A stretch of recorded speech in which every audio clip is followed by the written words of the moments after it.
Hello, and welcome. It's good that you're here, wherever you are right now. Perhaps settled into a quiet corner, perhaps lying down with the weight of the day still resting gently on your shoulders. You don't need to do anything at all. You can simply be here, breathing softly, letting your mind wander through ideas that ask nothing of you except to listen, to drift, and to rest. Tonight, we're going to explore something that lives all around you, something so quiet and so patient that you've likely never noticed it at work in the small, intimate spaces of your everyday life. We're going to talk about gravity, but not the gravity of falling apples or orbiting planets.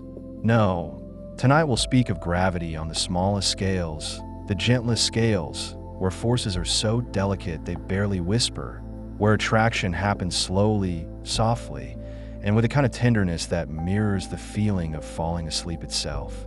If you'd like to hear more stories like this one, stories that blend science and stillness, you're welcome to follow along. But there's no pressure, no urgency. You're here now, and that's enough. Let's begin. Gravity, as you may know, is the force that draws masses together.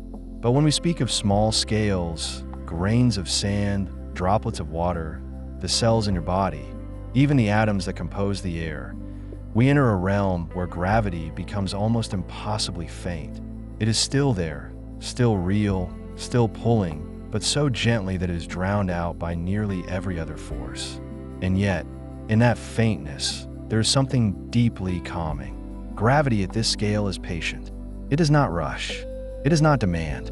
It simply waits, exerting its influence across time so vast that we, in our brief human moments, can barely perceive it. Consider two grains of sand lying side by side on a beach. Each grain has mass, and because of that mass, each one pulls on the other with gravity.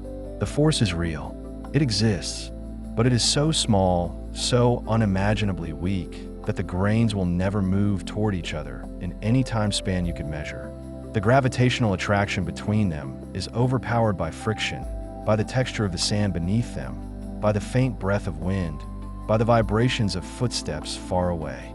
And yet, the pull is there, constant and unchanging, a whisper of connection that exists whether or not anything ever comes of it. There's something soothing in that, something that asks nothing, that simply is. When we calculate the gravitational force between two objects, we use a formula that has been known for centuries. The force depends on the masses of the two objects and the distance between them. The larger the masses, the stronger the pull. The closer they are, the stronger the pull. But there is also a number in that formula, a constant, that tells us how strong gravity is as a fundamental force. That number is extraordinarily small. Gravity, compared to the other forces of nature, electromagnetism, the strong nuclear force, the weak nuclear force, is by far the weakest. In fact, it is so much weaker that when you hold a paperclip with a small magnet, the electromagnetic force in that tiny magnet easily overcomes the gravitational pull of the entire Earth. The whole planet is pulling down on that paperclip, and yet a small piece of magnetized metal wins without effort. This is not a flaw. It is simply the character of gravity, vast in scale, gentle in strength. At the scale of molecules and atoms, gravity becomes even quieter. A single water molecule, drifting through the air, pulls on every other water molecule around it. But that pull is so faint that it has no measurable effect on the motion of the molecule. The molecule is jostled by air currents, by temperature, by the random collisions of other molecules. Gravity's whisper is lost in the noise, and yet it is there. Every atom in your body is pulling on every other atom, not just in your body, but in the room, in the building, in the world. You are connected by gravity to everything. The connection is weak, yes, but it is real, and it is eternal. There is no switch to turn it off, no distance great enough to erase it entirely. You are always, in some small way, holding on to the universe, and it is holding on to you. Let's think about a single human cell. A cell in your body might weigh about 1 nanogram, 1/1000th of a gram. If two such cells were floating freely in space, side by side, they would attract each other gravitationally. We can calculate that force. It would be unimaginably small, far, far less than the weight of a single atom pressing down on a surface. The cells would accelerate toward each other, but so slowly that even over the course of years, they would barely move. In practice, they would never touch because of gravity alone. Other forces, chemical, electrical, thermal, would intervene long before gravity could finish its work. But gravity is still there, still pulling, still patient. It does not mind waiting. It has all the time in the world. This patience is one of the most calming aspects of gravity on small scales. It teaches us that not everything needs to happen quickly. Not every force needs to shout. Some things work so slowly, so quietly, that they are invisible to our senses, and yet they are no less real. Gravity does not compete. It does not hurry. It simply continues, pulling gently, forever. Now, let's consider a droplet of water resting on a leaf. The droplet has mass, and so does the leaf, and so does the earth beneath. The earth pulls the droplet downward, and we see this as weight. But the droplet also pulls on the earth with exactly the same force. This is one of the beautiful symmetries of gravity. It is always mutual. You pull on the earth just as much as the earth pulls on you. The reason you fall and the earth does not is simply a matter of mass. The earth is so much more massive that its acceleration in response to your pull is imperceptibly small. But the pull is equal. You and the earth are partners in this dance, each responding to the other, each holding the other in a quiet, unbreakable embrace. The droplet on the leaf also pulls on the leaf itself, and the leaf pulls back. But this force is so small that it has no effect we could ever measure. The droplet's weight, pressing down on the leaf, is the result of Earth's gravity, not the gravity between the droplet and the leaf. The droplet and the leaf are not isolated. They are embedded in the Earth's gravitational field, and that field is so much stronger than their mutual attraction that their own gravity toward each other is rendered invisible. But invisible does not mean absent. The force is there, woven into the fabric of reality, waiting quietly, patiently, as gravity always does. If we were to take that droplet and that leaf and place them far from any planet, far from any star, floating in the emptiness of space, then their mutual gravity would become more apparent. They would still pull on each other with the same faint force, but now, without the overwhelming presence of a planet, that force would be the dominant one. Over days, weeks, months, the droplet and the leaf would drift toward each other. It would be slow, almost imperceptibly slow, but it would happen. They would eventually touch, drawn together by nothing but their own mass, their own presence in the universe. There is something quietly profound in that image. Two small things, alone in the void, finding each other through gravity's patient pull. Let's turn our attention to dust. A mote of dust drifting through a sunbeam in your room has mass, and therefore it has gravity. It pulls on every other mote of dust, on every molecule of air, on you, on the walls, on the earth. The force is so small that we could never measure it directly, but it is there. Dust particles in space, far from planets, do eventually clump together under their own gravity, but this process takes an extraordinarily long time. In the early solar system, dust grains floated in vast clouds, each one pulling on the others. Over millions of years, these grains drifted together, colliding gently, sticking, growing. Gravity was not the only force at work. Static electricity, van der Waals forces, and other molecular attractions played important roles. But gravity was always there, always pulling, always patient. From dust, over deep time, came pebbles. From pebbles, boulders. From boulders, asteroids. From asteroids, planets. All of it began with the faint, quiet pull of gravity on the smallest scales. In your own home, dust settles on surfaces not because of the gravity between the dust and the surface, but because of Earth's gravity pulling the dust downward. But if you could turn off Earth's gravity, if you could remove that overwhelming presence, the dust and the surface would still attract each other, faintly, gently. They would drift together over time, drawn by their own mass. This is the hidden layer of reality, the quiet truth beneath the obvious. Everything pulls on everything else, always, without exception. Even the air around you is gravity. Each molecule of nitrogen, each molecule of oxygen, pulls on every other molecule. The force is so weak that it has no effect on the motion of the air. Air moves because of temperature, pressure, wind, convection, not because of the gravity between its molecules. But the gravity is still there. If you could gather all the air in a room and compress it into a single point, it would have noticeable gravity. Spread out, diffuse, the gravity of air is invisible, but it exists, a constant, quiet presence. Let's think about a single atom. An atom of carbon, for instance, has mass. It has gravity. It pulls on every other atom in the universe. The force is unimaginably small, but it is not zero. An atom of carbon in your body pulls on an atom of oxygen in your lungs, and that oxygen pulls back. The force is far, far weaker than the electromagnetic forces that actually govern how atoms interact, how they bond, how they form molecules. Gravity at the atomic scale is so weak that it plays no role in chemistry, no role in the structure of matter, no role in the behavior of solids, liquids, or gases. And yet, it is there. It is always there. Every atom in the universe is connected to every other atom by gravity, a web of attraction so fine and so delicate that it is invisible, but so vast and so persistent that it shapes the cosmos. There's a kind of comfort in this. You are not separate from the world. You are not isolated. Every part of you pulls on every part of everything else. You are woven into the universe at the most fundamental level, connected by forces that never sleep, never fade, never end. Gravity does not judge. It does not choose. It simply pulls gently on everything always. Now, let's consider the idea of weight. When you hold an object in your hand, you feel its weight. That weight is the result of Earth's gravity pulling the object downward and your hand pushing upward to resist. But the object also has gravity of its own. It pulls on you, just as you pull on it. The force is equal, but because you and the Earth are so much more massive than the object's gravity has no noticeable effect. If you were holding a small stone, the stone pulls on you with a force equal to your pull on it, but that force is so small compared to Earth's gravity that you would never feel it.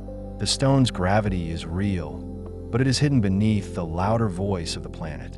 If you were an astronaut in space, far from any planet, and you held that same stone, you would still feel no pull from the stone's gravity because the stone is so small. But if you release the stone and you both floated freely, you would begin to drift toward each other. The drift would be extraordinarily slow, so slow that you might not notice it even after hours, but it would be real. You and the stone would accelerate toward each other, each pulling the other, until eventually you touched. In the absence of other forces, gravity always wins, no matter how faint. Let's talk about a single hair on your head. That hair has mass, and therefore it has gravity. It pulls on your scalp, on the other hairs around it, on the air, on the room. The force is so weak that it is utterly insignificant in any practical sense. But it is there. If you pluck that hair and let it fall, it would fall because of Earth's gravity, not because of its own. But its own gravity is still present, still pulling, still connecting it to everything else. Consider a grain of pollen drifting on the wind. The pollen has mass, and it pulls on the air molecules around it. The pull is so faint that it has no effect on the pollen's motion. The pollen is carried by air currents, by turbulence, by the chaotic dance of the atmosphere. Gravity between the pollen and the air is irrelevant, but exists. The pollen and the air are connected, quietly, invisibly, by gravity's gentle hand. Let's think about a bacterium. A single bacterium might weigh about 1 picogram, 1/trillionth of a gram. It has gravity. It pulls on the water around it, on the other bacteria, on the surface it rests on. The force is so small that it could never be measured directly.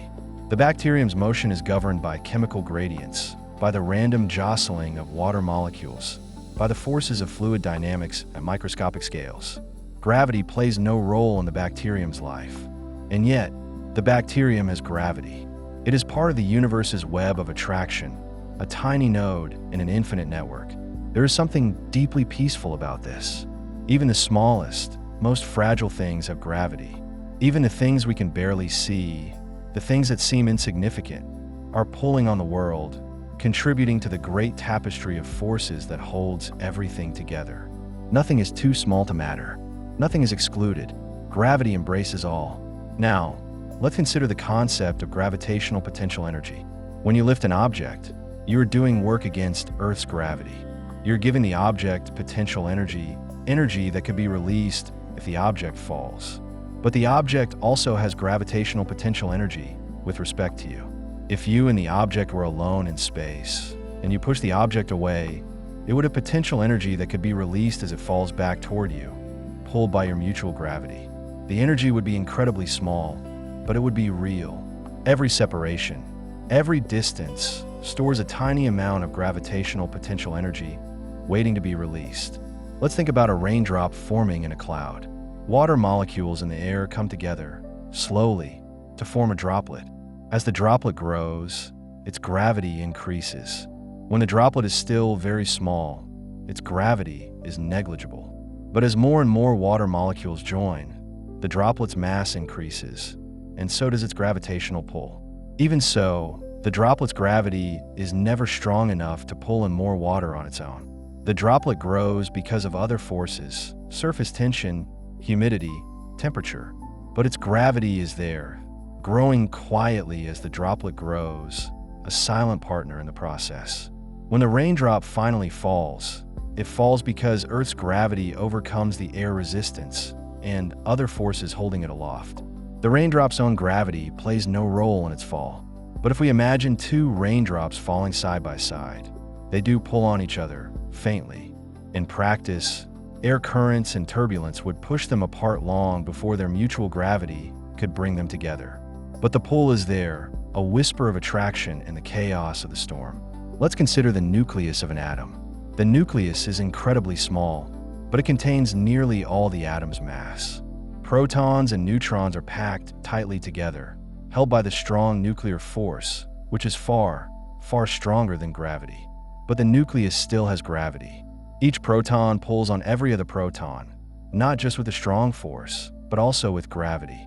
The gravitational force is so weak compared to the strong force that it is completely irrelevant.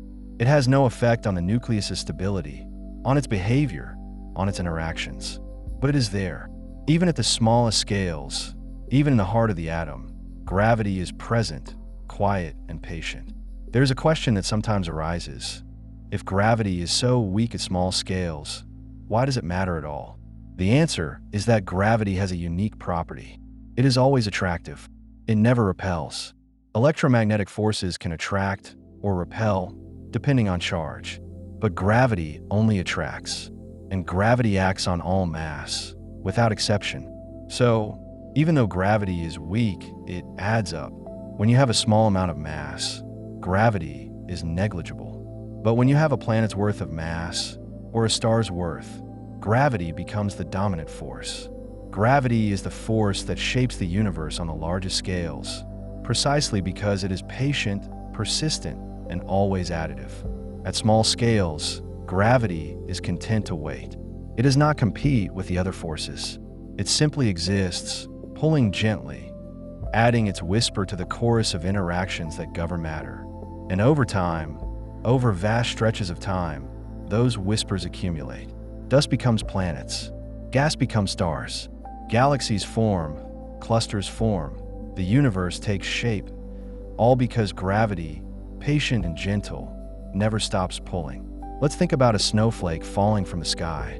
The snowflake is a delicate structure of ice crystals, light and intricate.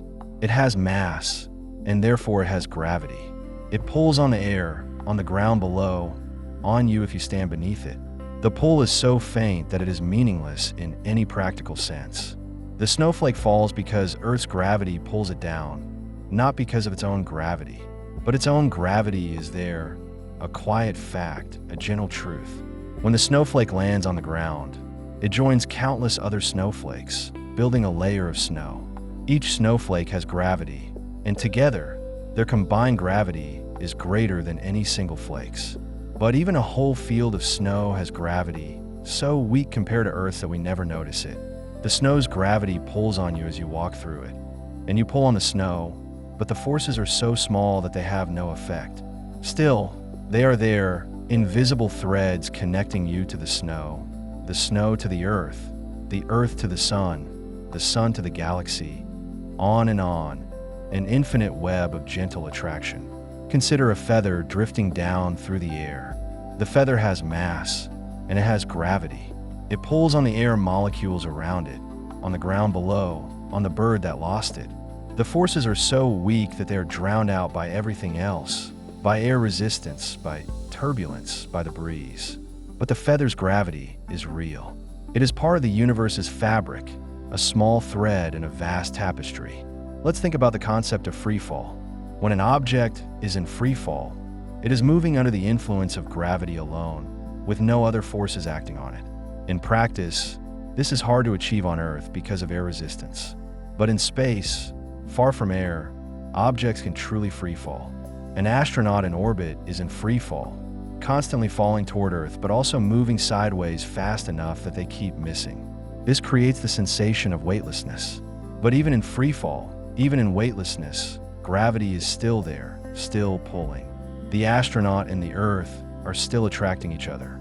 The force has not disappeared. It is simply balanced by the motion, creating a state of continuous fall. Now, imagine two astronauts floating in space, far from any planet. They are in free fall with respect to each other, but they also have mutual gravity. They pull on each other, and over time, they will drift together. The drift is slow, almost imperceptibly slow, but it is inevitable. Gravity does not give up. It does not tire. It simply pulls, gently, patiently, until the distance closes. Let's consider a speck of dust on a windowsill. The speck has mass, and it has gravity. It pulls on the window, on the air, on the other specks nearby. The forces are so weak that they have no effect. The speck sits still, held in place by friction, by the texture of the surface, by the stillness of the air. But its gravity is there, a quiet presence, a gentle pull that never stops. If we could magnify our view, zooming in to see the atoms that make up the speck, we would find that each atom has gravity. Each atom pulls on every other atom, in the speck and beyond. The forces are unimaginably weak, but they are real. The atoms are connected, not just by electromagnetic forces, which hold them together in molecules and structures, but also by gravity, which adds its own faint thread to the web of interactions. There's a kind of poetry in this. The universe is not made of isolated pieces. Everything is connected by gravity and by other forces in a vast, intricate network. You are part of that network. Every breath you take, every motion you make, is woven into the fabric of the cosmos. You are not separate. You are not alone. You are held, gently, by the gravity of everything around you, and you hold everything else in return. Let's think about a bubble floating in the air. The bubble is mostly air, with a thin film of soap and water forming its surface. It has mass, and therefore it has gravity. The bubble pulls on the air around it, on the ground below, on you if you watch it drift by. The force is so weak that it is irrelevant. The bubble's motion is determined by air currents, by temperature, by the random fluctuations of the atmosphere. But the bubble's gravity is there, a whisper in the wind. When the bubble pops, the tiny droplets of water that remain still have gravity. Each droplet pulls on the others, on the air, on everything. The forces are so small that they could never be measured, but they are real. The droplets drift down, pulled by Earth's gravity, and eventually they evaporate, becoming water vapor, molecules scattered through the air. And each molecule still has gravity, still pulls on everything else, still participates in the universe's endless dance of attraction. Consider a single photon of light. A photon has no mass, but it does have energy, and energy is equivalent to mass, according to Einstein's famous equation. This means that a photon does have a gravitational effect, though it is incredibly, almost unimaginably small. A photon can be pulled by gravity. This is how black holes trap light. And a photon can also, in theory, exert a gravitational pull of its own. The effect is so weak that it has never been measured directly, and it likely never will be. But it is there, in principle, a part of the universe's fabric. Let's think about a single electron orbiting an atomic nucleus. The electron has mass, and it has gravity. It pulls on the nucleus, and the nucleus pulls back. But the gravitational force between them is so weak compared to the electromagnetic force that it is completely negligible. The electron's orbit is determined entirely by electromagnetism. Gravity plays no role. And yet, the gravity is there, a faint thread connecting the electron and the nucleus, a quiet reminder that all things are connected, even when the connection is too weak to matter. There is something calming about the idea that gravity is always there, always pulling, even when we cannot see it or feel it. It is a constant in a world of change, a steady presence in a universe of motion. Gravity does not ask for attention. It does not demand recognition. It simply is, pulling gently, patiently, forever. Now, let's consider the idea of gravitational waves. When massive objects accelerate, when black holes collide, when neutron stars spiral together, they create ripples in the fabric of space-time itself. These ripples are gravitational waves, and they travel outward at the speed of light, carrying energy away from the event. Gravitational waves have been detected, a triumph of modern science, but they are incredibly faint by the time they reach us. Even the waves from the most violent cosmic events cause only the tiniest distortions in space-time, distortions so small that they require the most sensitive instruments ever built to detect. At small scales, on Earth, in our everyday lives, gravitational waves are utterly negligible. But they are there, passing through us constantly, a quiet reminder of distant dramas, of the universe's restless energy. Let's think about a grain of salt on your tongue. The grain has mass, and it has gravity. It pulls on your tongue, and your tongue pulls back. The force is so weak that you could never feel it. What you feel is the texture of the grain, the taste of the salt, the sensation of it dissolving. But the grain's gravity is there, a quiet fact, a gentle truth. When the grain dissolves, the sodium and chloride ions drift apart, each one still having mass, each one still having gravity, each one still pulling on everything else. Consider a single cell in your body. The cell has mass, and it has gravity. It pulls on the cells around it, on the fluids that bathe it, on the structures that support it. The force is so weak that it has no effect on the cell's behavior. The cell's life is governed by chemistry, by the flow of ions, by the signals it receives from other cells. Gravity at this scale is irrelevant to biology, but it is there, a quiet presence, a gentle pull that never stops. There's a kind of meditation in thinking about these things. Gravity at small scales is a force that asks nothing of us, that is nothing dramatic, that simply exists. It is patient, gentle, constant. It reminds us that not everything needs to be loud to be real, that not everything needs to be powerful to be important. Gravity teaches us patience, persistence, and the quiet strength of things that endure. And so we continue our gentle journey through the soft architecture of gravity at small scales, where the universe arranges itself in ways both delicate and enduring. Consider for a moment the way gravity behaves between two grains of pollen drifting through summer air. Each grain, golden and light, carries within it a gravitational field that reaches out toward the other. The attraction between them is so faint that a single photon of sunlight striking either grain exerts more force than their mutual gravitational pull. Yet that pull exists, patient and real, a whisper of connection that has persisted since the universe learned to bend space around mass. The pollen grains will likely never touch because of gravity alone, but they are bound nonetheless in this most gentle of embraces, their fields overlapping in the warm afternoon light. When you hold a paperclip in your hand, you become part of an ancient gravitational conversation. The paperclip pulls on you, and you pull on it, with a force so small that the most sensitive instruments would struggle to measure it. Yet this force is identical in nature to the gravity that holds galaxies together, that guides planets in their orbits, that keeps your feet on the ground. The paperclip's gravity reaches through your skin, through your bones, through every atom of your body, asking each particle to move just slightly closer. The electromagnetic forces holding your hand together are so much stronger that they easily resist, but the gravitational invitation remains, constant and unchanging, a quiet presence that will last as long as mass exists. There is something deeply soothing about the fact that gravity never switches off, never takes a break, never fluctuates with temperature or mood. A speck of dust settling on your windowsill pulls gravitationally on every other speck of dust in your room, and on the window itself, and on you, and on the moon, and on distant stars whose light has not yet reached Earth. The forces involved are vanishingly small, but they are eternal, woven into the fabric of space-time itself. This constancy offers a kind of cosmic reliability, a gentle assurance that some things in the universe are patient beyond all measure.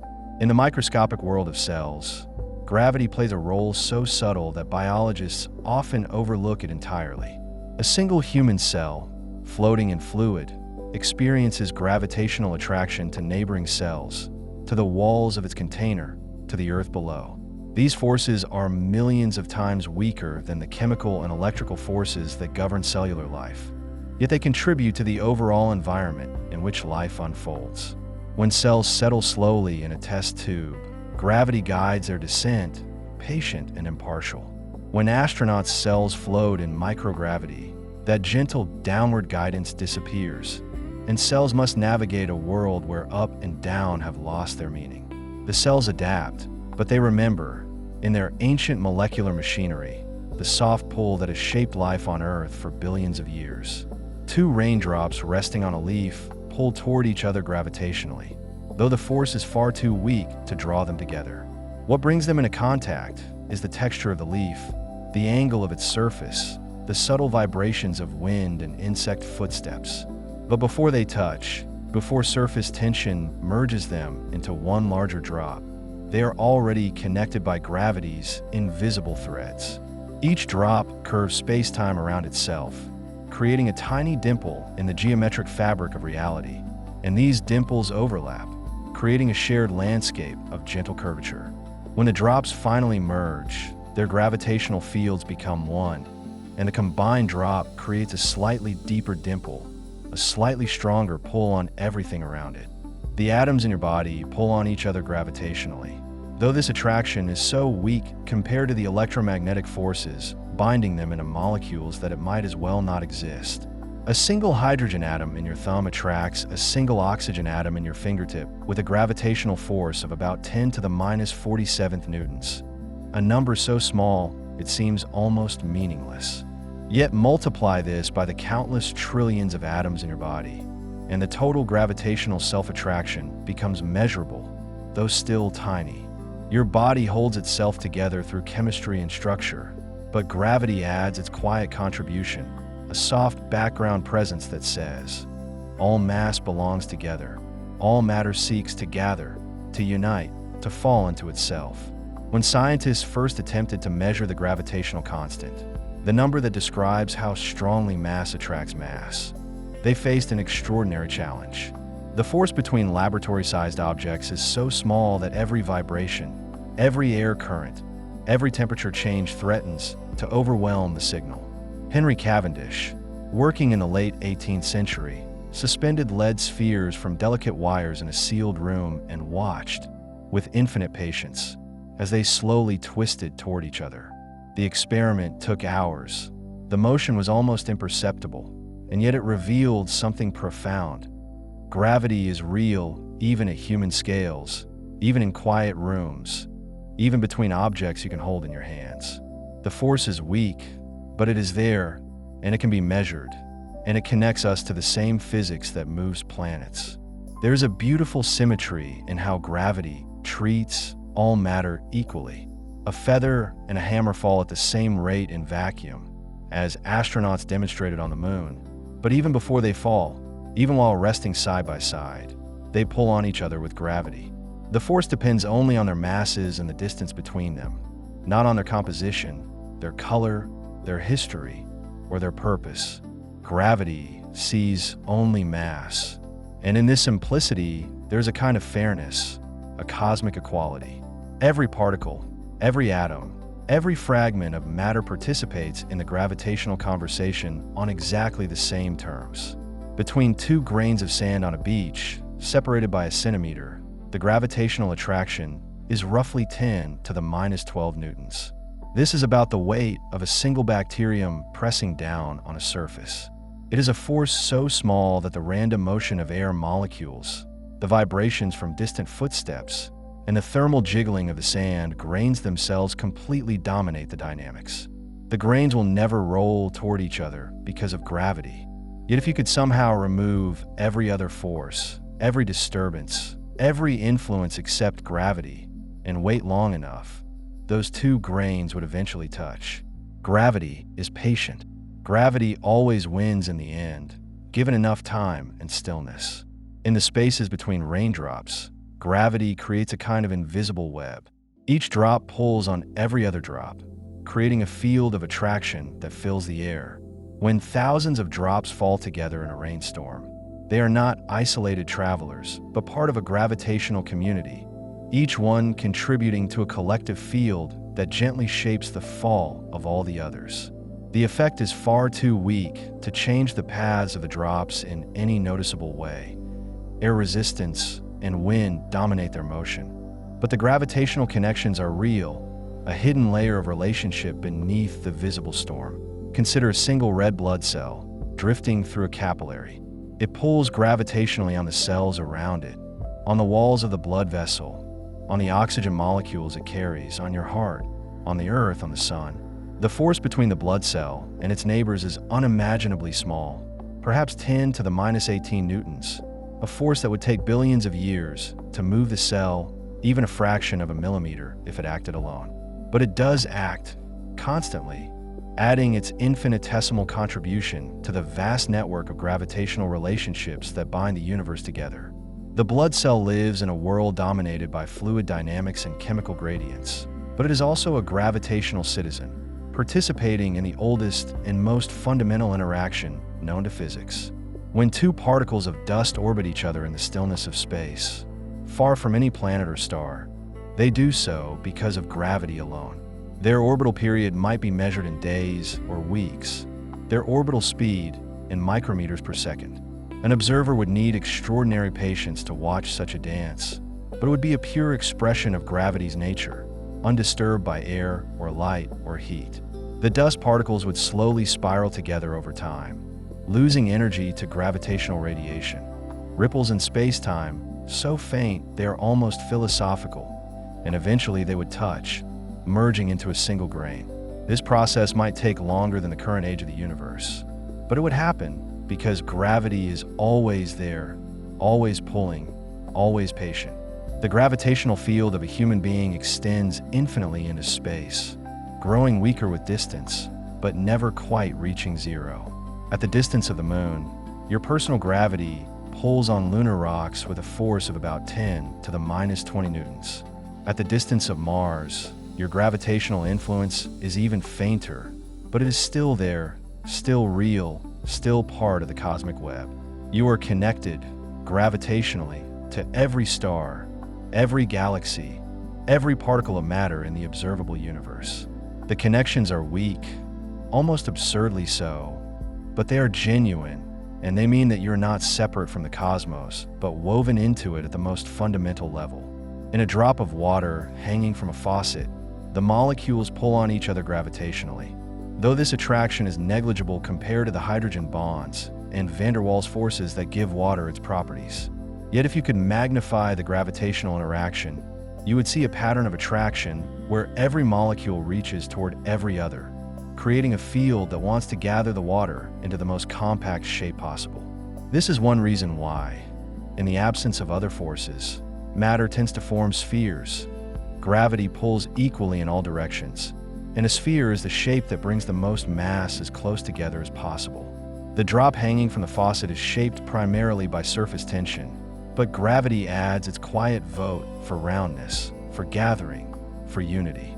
There is a thought experiment that helps us understand small-scale gravity. Imagine two astronauts floating in deep space, far from any planet or star, separated by a distance of 1 meter. They pull on each other gravitationally, and if they wait long enough, they will drift together. The force between them is tiny, perhaps a few micronewtons, depending on their masses, but it is real and measurable. They would accelerate toward each other very slowly, and after several hours they might meet, reaching out to touch hands in the darkness. This scenario illustrates something profound. Gravity is not just a property of planets and stars, but a fundamental interaction between any two masses, no matter how small, no matter how isolated. When you place two apples side by side on a table, they attract each other gravitationally. The force is roughly 10 to the minus 10 newtons, about the weight of a single human cell. This force is completely overwhelmed by friction between the apples and the table, so they never move toward each other, but the attraction is there nonetheless. If you could place the apples on a perfectly frictionless surface in a vacuum and shield them from all vibrations, and wait patiently, you would eventually see them roll together. The motion would be slow, almost imperceptible at first, but it would accelerate as they drew closer, and finally they would touch, brought together by the same force that holds the solar system in its elegant dance. In the world of quantum mechanics, gravity becomes strange and uncertain. The gravitational attraction between two electrons is about 10 to the minus 43 times weaker than the electromagnetic repulsion between them. This means that gravity is essentially irrelevant in atomic and subatomic interactions, completely drowned out by the stronger forces. Yet physicists believe that gravity must still be there, still operating, still curving space-time, even at quantum scales. The challenge is that no one has yet successfully combined quantum mechanics and general relativity into a single theory, so the true nature of quantum gravity remains mysterious. But the mystery itself is soothing in a way. It reminds us that the universe still holds secrets, still offers puzzles, still invites us to wonder and explore. A grain of salt on your tongue pulls gravitationally on your taste buds, though the force is far too weak to stimulate any sensation. What you taste is the result of chemical interactions, of sodium and chloride ions dissolving and binding to receptor proteins, triggering electrical signals that travel to your brain. But beneath this chemical conversation, there is a gravitational one as well, silent and unnoticed. The salt grain pulls on the cells of your tongue, and they pull back. And this mutual attraction is part of the vast network of gravitational relationships that fills your body, your environment, your world. You are always immersed in gravity, always part of its gentle web, even in moments of taste and sensation. When scientists model the formation of planets, they begin with dust, tiny grains of rock and ice, each one pulling on all the others with gravity so weak it seems irrelevant. Yet over millions of years, in the cold quiet of a protoplanetary disk, these grains slowly gather. At first, they stick together through static electricity and van der Waals forces, forming clumps. As the clumps grow, gravity becomes more important, and eventually it dominates, pulling in more and more material until planets are born. The process begins with forces so small they can barely be measured, but it ends with worlds, with moons, with the ground beneath your feet. Small-scale gravity is the seed from which large-scale structure grows. There is a calming rhythm to the way gravity operates at small scales. It is always attractive, never repulsive. Unlike electromagnetism, which can push or pull depending on charge, gravity only pulls, only seeks to bring things together. This simplicity gives gravity a kind of gentle inevitability. No matter how small the objects, no matter how weak the force, the direction is always the same, toward each other, toward unity, toward gathering. In a universe filled with complexity and chaos, gravity offers a constant, reassuring tendency toward connection. Two snowflakes falling side by side through winter air pull on each other gravitationally, though the force is far too weak to alter their paths. Each snowflake is a tiny crystal of ice, intricate and unique, and each one curves space-time around itself in a way that depends only on its mass. The gravitational field of a snowflake is one of the weakest things in nature, but it is real, and it extends outward in all directions, overlapping with the fields of other snowflakes, of air molecules of the Earth below. The snowflakes fall because Earth's gravity is strong, but they are also connected to each other, part of a gravitational community that fills the winter sky. In the human body, the total gravitational self-attraction, the force with which all the atoms in your body pull on each other, is surprisingly small, only about a millionth of a Newton. This is roughly the weight of a single raindrop. It is a force that has no practical effect on your body's structure or function, which are determined by chemical bonds and biological processes. Yet it is a real force, a genuine manifestation of gravity, and it means that your body is not just a chemical system, but also a gravitational one. You hold yourself together with chemistry, but gravity adds its quiet contribution, a soft background presence that connects you to the physics of stars and galaxies. When you pour sand through your fingers, each grain pulls on every other grain, creating a complex gravitational field that shifts and changes as the sand flows. The forces involved are far too weak to affect the sand's motion, which is dominated by friction, collisions, and air resistance. But the gravitational interactions are there, a hidden layer of physics beneath the visible flow. If you could somehow magnify gravity 1 billion times, the sand would behave very differently, clumping together under its own weight, forming structures and patterns driven purely by attraction. In our universe, with gravity at its actual strength, sand flows freely, but the gravitational connections persist, patient and invisible. There is a beautiful fact about gravitational potential energy at small scales. Even the tiniest separation between masses represents stored energy. When you lift a single grain of rice from a table, you do work against Earth's gravity, and that work is stored as potential energy in the grain. But you also do a tiny amount of work against the gravitational attraction between the grain and the table itself. This additional work is so small it is essentially unmeasurable, but it is real. And when you release the grain and it falls back to the table, both energies are released. The large energy from Earth's gravity and the infinitesimal energy from the table's gravity. Every movement, every separation, every change in position involves gravitational energy at multiple scales, nested layers of potential and release. In the stillness of a quiet room, dust particles suspended in air pull on each other gravitationally. The forces are so weak that Brownian motion, the random jiggling caused by air molecules, completely dominates the particle's behavior.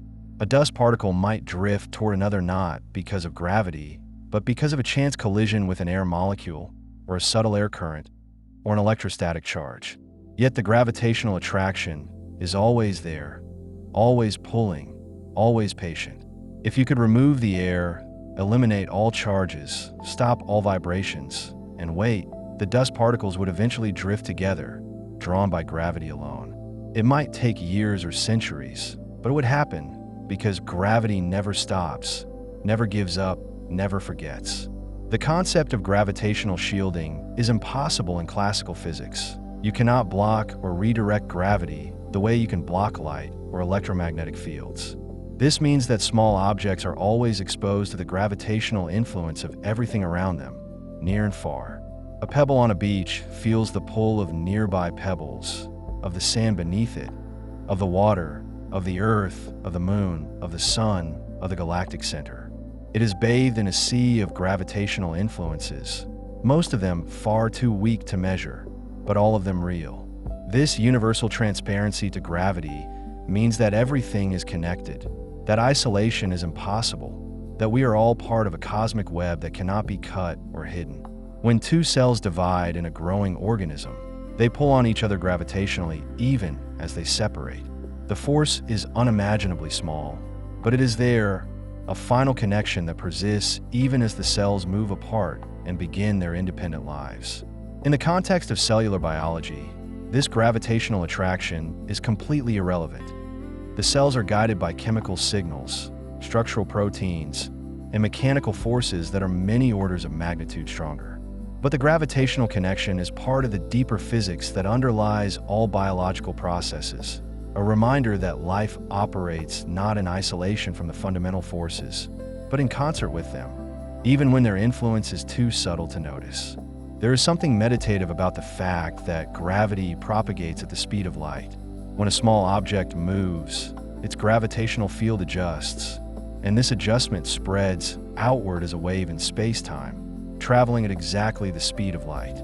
For objects moving slowly and gently, these gravitational waves are so weak they are almost philosophical, but they are real, predicted by Einstein's theory and confirmed by observation. When you move your hand, You send out gravitational waves, ripples in the fabric of reality that carry information about your motion to the rest of the universe. The waves are far too weak to detect, but they are there, spreading outward forever, a gentle signature of your existence written in the geometry of space-time. In a jar of marbles, each marble pulls on every other marble, creating a network of gravitational attractions that fills the jar. The total gravitational potential energy of the system, the energy stored in all these tiny separations, is very small, but it is real and calculable. If you could somehow turn off all the other forces and leave only gravity, the marbles would slowly roll together, forming a compact pile at the center of the jar.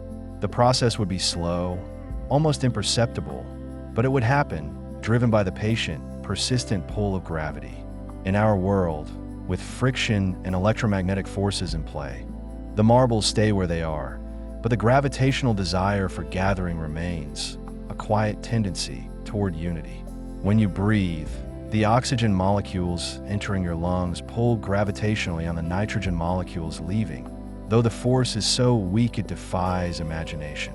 Each molecule is a tiny mass, and the gravitational attraction between two molecules is measured in units so small they require scientific notation with dozens of zeros. Yet the attraction is real, part of the fundamental physics that governs all matter. Your breath is a flow of gases driven by pressure differences and diffusion, but it is also a gravitational event, a reshuffling of mass that changes, ever so slightly, the gravitational field in and around your body. You are always, with every breath, participating in the gravitational conversation of the universe. There's a thought that can help you relax. Gravity at small scales is weak, and this weakness is a gift.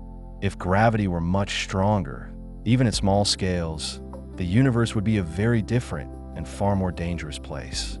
Atoms might collapse under their own weight, cells might be crushed by self-gravity, and the delicate structures that make life possible might never form. The weakness of gravity at small scales creates a space for complexity, for chemistry, for biology, for thought. It allows the stronger forces, electromagnetism, the nuclear forces, to build intricate structures without gravitational interference.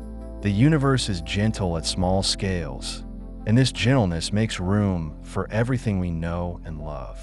In the space between your fingers, air molecules drift and collide, each one pulling gravitationally on all the others. The forces are so small that they have no effect on the motion of the air, which is governed by temperature, pressure, and random thermal motion.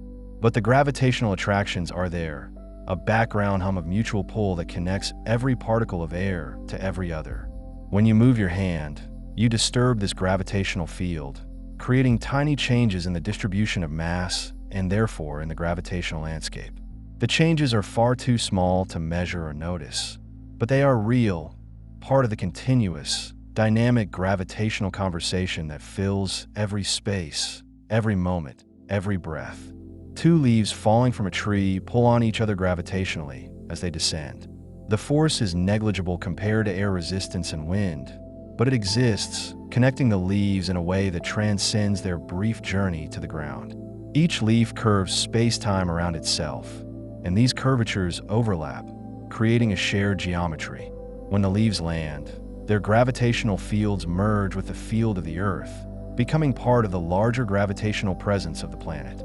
They are no longer separate gravitational entities, but part of a collective mass, contributing their tiny weight to the total that holds the atmosphere, shapes the oceans, and guides the moon in its orbit. In a single drop of honey, the sugar molecules pull on each other gravitationally. Though this attraction is completely overwhelmed by the chemical forces that give honey its viscosity and sweetness. Yet the gravitational interactions are there, a hidden layer of physics beneath the sensory experience. When you taste honey, you are tasting chemistry, but you are also, in a sense, tasting mass, tasting the presence of matter that curves space-time and participates in the gravitational web. The honey's gravity pulls on your tongue, and your tongue pulls back, and this mutual attraction is part of the vast, interconnected physics that makes experience possible. There's a kind of poetry in the fact that gravity is universal. Every particle, every atom, Every fragment of matter in the universe pulls on every other, creating a network of connections that spans the cosmos. At small scales, these connections are weak, almost imperceptible, but they are real and they are everywhere. You are connected, gravitationally, to the book in your hand, to the air in your lungs, to the ground beneath your feet, to the moon, to the stars, to galaxies billions of light years away. The forces are tiny, but the connections are infinite, and they mean that you are not isolated, not separate, but part of a universe that is bound together by the gentlest and most patient of all the fundamental forces. The gravitational attraction between two grains of rice sitting side by side on your kitchen counter is real, measurable in principle, and utterly overwhelmed by every other force in their environment. These two small seeds, each weighing perhaps 20 milligrams, pull on each other with a force so gentle that it would take trillions upon trillions of years for them to drift together, even a fraction of a millimeter, if all other influences could somehow be removed. Yet the pull is there, constant and patient, a whisper of connection that has existed since the moment they came to rest beside one another. This is gravity at the scale of your breakfast, quiet and unhurried, asking nothing, simply present. When you hold a coin in your hand, it pulls upward on the entire Earth with exactly the same force that the Earth pulls downward on it. This is Newton's third law, gentle and absolute. The coin's gravity tugs on the planet beneath you, and the planet responds, though its enormous mass means it accelerates by an amount so small that no instrument could ever detect it. But the symmetry is perfect. The coin and the Earth are partners in a mutual embrace, each responding to the other with equal force. And this balance holds true no matter how small the object. A feather, a snowflake, a single cell, all pull back on the world with the same strength the world pulls on them. Two paper clips resting on a wooden desk, separated by the width of your thumb, exert a gravitational force on each other of roughly 1/10,000,000,000th of a trillionth of a Newton. To put this in perspective, the force required to lift a single eyelash is billions upon billions of times stronger. The paper clips will never move toward each other. The friction between them and the desk, the air currents in the room, the vibrations from passing footsteps, the thermal jiggling of the wood's molecules, all of these effects are incomparably stronger. Yet gravity persists, a thread finer than spider silk, connecting them across the small space between. Inside your body, every cell pulls on every other cell with gravity. Your heart pulls on your liver. Your bones pull on your skin. Each red blood cell drifting through your veins exerts a gravitational tug on the cells of your capillary walls. These forces are so faint that they have no biological relevance whatsoever. Evolution has never had to account for them. No cellular process is influenced by them. But they are there, woven into the fabric of your existence, a silent testament to the fact that all matter, no matter how humble, participates in the same universal conversation. When two ants pass each other on a leaf, they are gravitationally attracted to one another. The force is far, far weaker than the electrical forces binding the molecules in their exoskeletons, weaker than the van der Waals forces that let them cling to surfaces, weaker than any chemical or biological process occurring within them. Yet exists. For a brief moment, as they cross paths, the universe registers their mutual pull, and then they move on. Their trajectories unaffected, but their connection, however faint, undeniable. A single human hair, if you could isolate it in the vacuum of space far from any other matter, would have its own gravitational field. Any object brought near would feel a pull toward it, however slight. The hair's mass is only a fraction of a milligram, but mass is all that gravity requires. It does not care about composition, color, temperature, or origin. It responds only to the presence of matter, and so the hair becomes a tiny center of attraction, a miniature world unto itself, patient and still. Two grains of pollen floating in the air, separated by a centimeter, pull on each other with a force of roughly 100,000th of a trillionth of a trillionth of a Newton. This is a number so small it borders on the abstract, yet it is not zero. If you could remove every other influence, air resistance, electrostatic charges, thermal motion, light pressure, the two grains would begin to drift together. It would take longer than the current age of the universe for them to meet, but gravity would guide them, slowly and without haste, across the tiny gulf between them. The gravitational attraction between your body and the book you're holding is stronger than the attraction between two grains of sand, because you and the book have more mass. The force is still extraordinarily small, but it is there.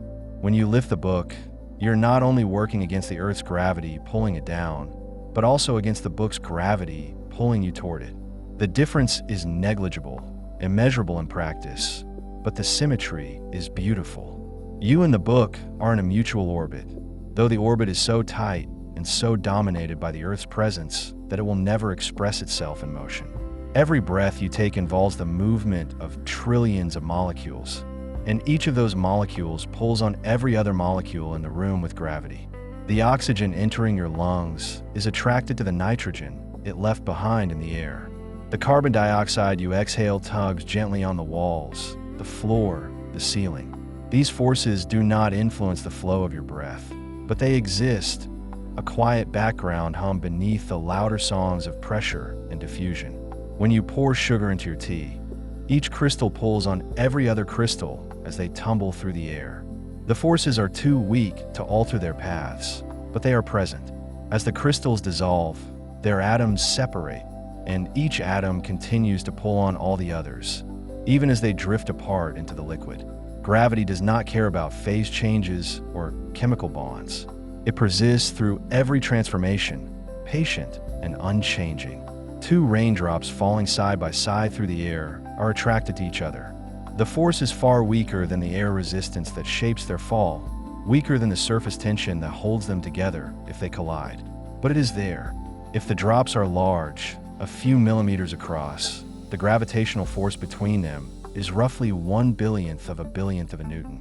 They fall together not because of this force, but in spite of its irrelevance. Yet the universe keeps track of it nonetheless.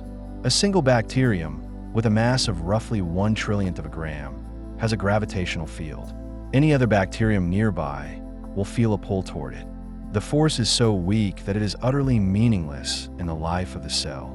The bacterium navigates its world through chemical gradients, fluid currents, and molecular motors. Gravity at this scale is a ghost, present but imperceptible, a reminder that the laws of physics apply even where they have no practical consequence. When you write with a pencil, the graphite you leave on the paper pulls on the pencil still in your hand. The force is unimaginably small, but it is real. The atoms of carbon in the graphite are attracted to the atoms of carbon still in the pencil's core. They are also attracted to the atoms in your fingers, the atoms in the desk, the atoms in the air. Every atom in the universe pulls on every other atom, and this includes the humble materials of your daily life. 2 grains of salt sitting side by side in a shaker pull on each other with a force of roughly 1/10 trillionth of a trillionth of a Newton. They will never move toward each other. The electrostatic forces between them, the friction with the shaker's walls, the jostling from other grains, all of these are vastly stronger. But gravity is there, a silent partner in the dance of matter, never absent, never intrusive, simply present.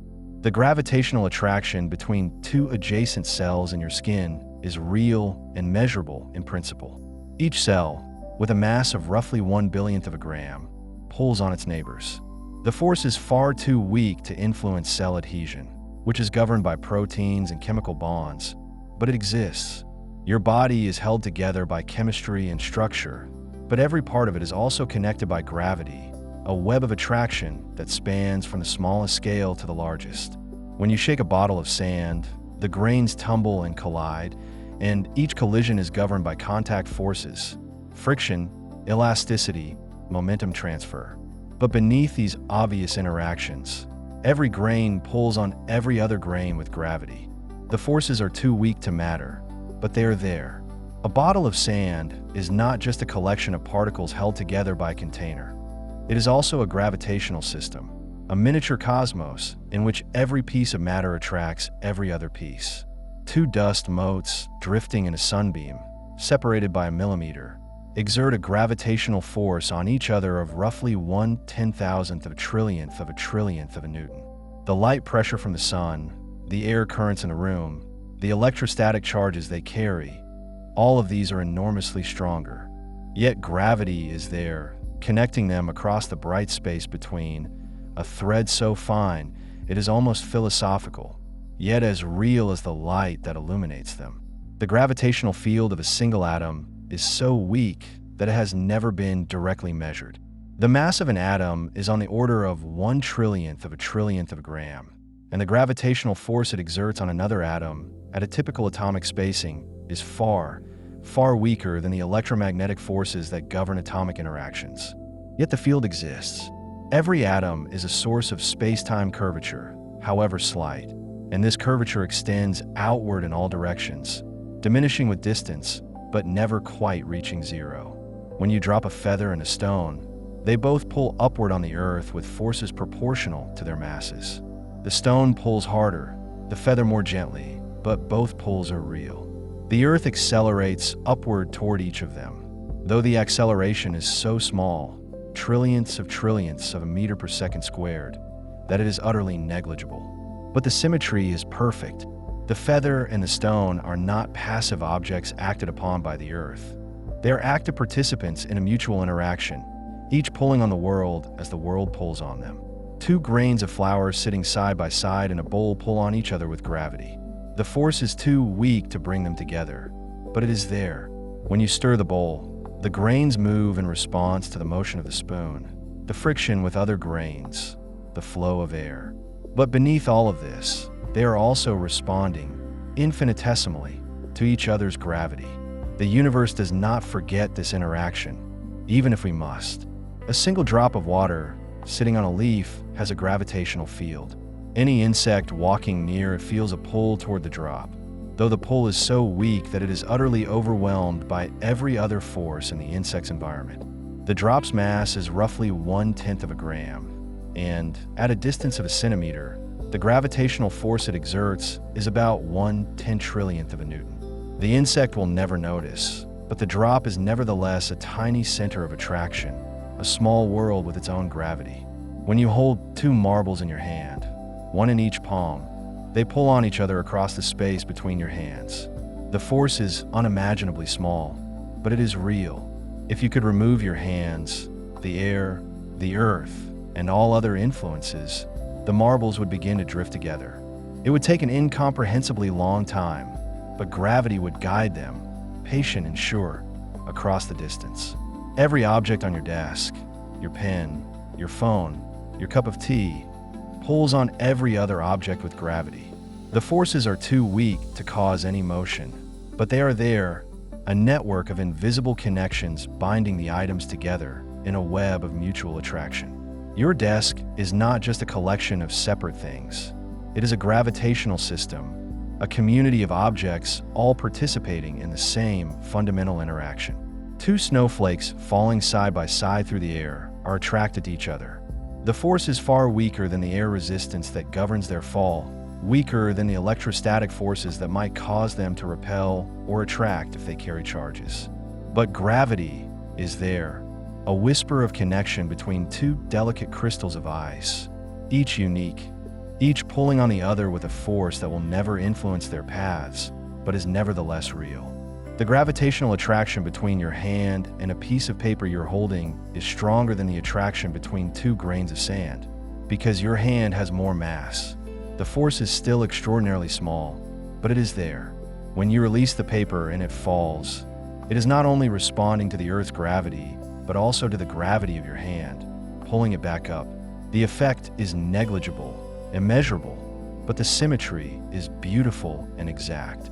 A single speck of dust on your windowsill has a gravitational field that extends throughout the room, throughout the building, throughout the planet, throughout the universe.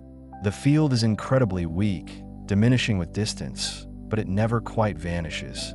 In principle, every atom in the observable universe feels a pull, however slight, toward that speck of dust. The force is far too weak to cause any motion, but the connection is there, a testament to the universality of gravity. When you pour salt onto your food, each grain pulls on every other grain as they fall. The forces are too weak to alter their trajectories, but they are present. As the grains land and settle, they continue to pull on each other, on the food, on the plate, on your hand. Gravity is there at every stage. a silent witness to the everyday acts of living.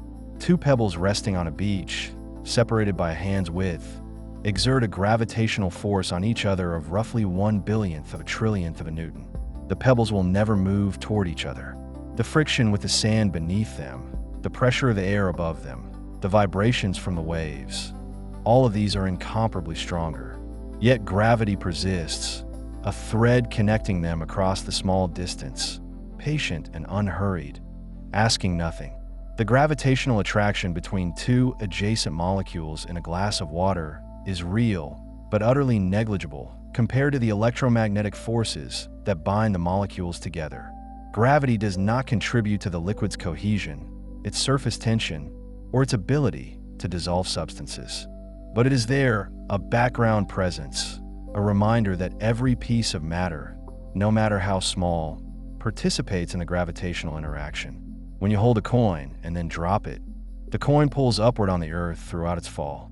The force is equal to the coin's weight, and the earth accelerates upward in response.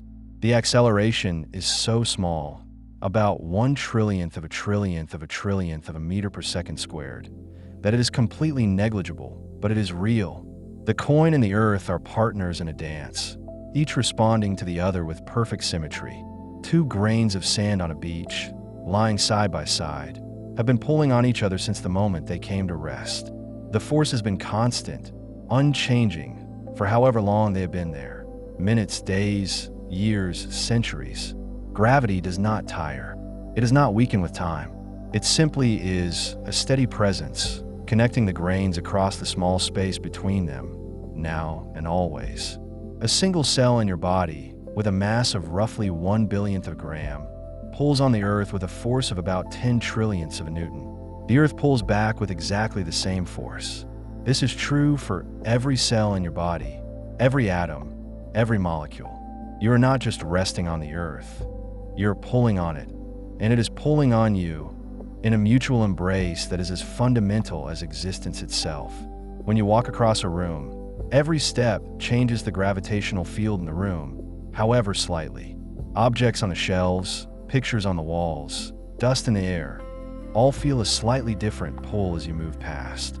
The changes are far too small to measure, but they are real. You are not just a person moving through space. You are a gravitational presence, a source of space-time curvature, influencing everything around you in ways too subtle to perceive, but nonetheless genuine. Two grains of rice in a jar pull on each other with gravity. If the jar is shaken, the grains tumble and collide, and their motion is governed by friction, momentum, and the forces of contact.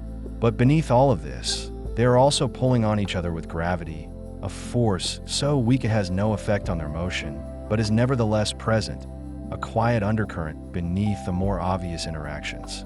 The gravitational attraction between a drop of water and a grain of sand sitting side by side is real and measurable in principle. The drop might have a mass of 1/10 of a gram, the grain perhaps 1/100th of a gram. At a separation of a millimeter, the force between them is roughly 1/10 billionth of a trillionth of a Newton. They will never move toward each other, but the connection is there, a thread of attraction that the universe maintains with perfect fidelity. When you breathe, the air entering your lungs pulls on the air leaving. The forces are unimaginably small, but they are real. Every molecule of oxygen is attracted to every molecule of carbon dioxide, every molecule of nitrogen to every molecule of water vapor. The forces do not influence the flow of your breath, but they exist, a quiet testament to the fact that gravity connects all matter, always and everywhere. A single grain of pollen, with a mass of roughly 1/millionth of a gram, has a gravitational field. If you could place two grains of pollen side by side in the vacuum of space, separated by a millimeter, they would pull on each other with a force of about 1/10,000th of a trillionth of a trillionth of a Newton. They would begin to drift together, accelerating slowly, and after an incomprehensibly long time, they would meet. Gravity is patient. It has all the time in the world. Two books sitting side by side on a shelf pull on each other with gravity. If each book has a mass of 1 kilogram, and they are separated by a few centimeters, the force between them is roughly 1/10 millionth of a Newton. This is still far too weak to overcome the friction between the books and the shelf. but it is not negligible in the way that atomic scale gravitational forces are. It is a real, measurable force, though one that has no practical consequence in everyday life. The gravitational attraction between your body and a fly buzzing past your head is real. The fly's mass is roughly 1/10 of a gram, and at a distance of a few centimeters, the force between you and the fly is about 1/10 billionth of a newton.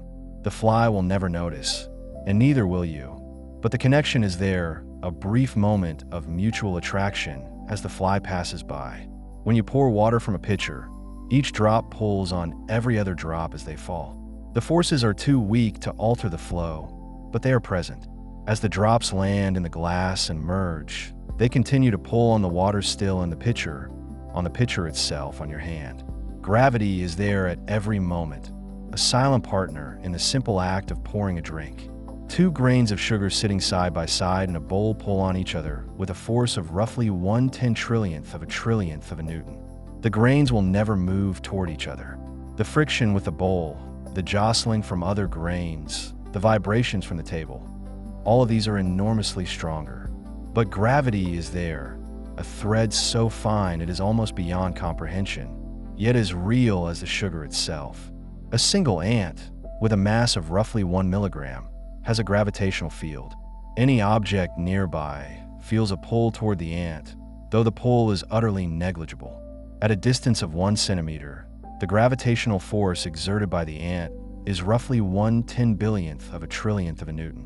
The ant moves through its world guided by chemical signals and tactile cues, utterly unaware of its own gravity, yet the gravity is there, a silent aspect of its existence.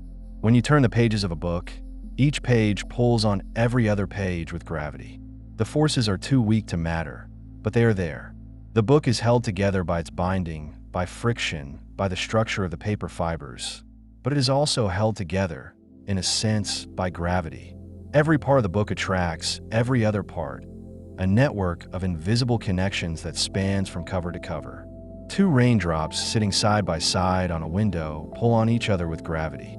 The force is far weaker than the surface tension that holds them in place, weaker than the adhesion between the water and the glass. But it is there.